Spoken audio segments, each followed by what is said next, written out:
This is the Lone Crater YouTube. We hope this video helps.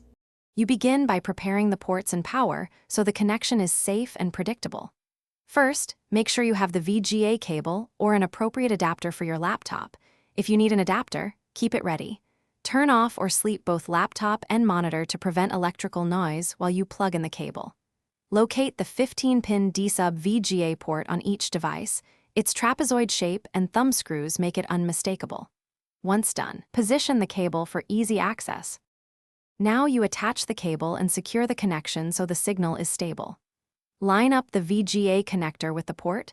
The trapezoid shape tells you orientation, and push gently until it seats. Don't force the pins. Hand tighten both thumb screws. This prevents wobble and intermittent loss.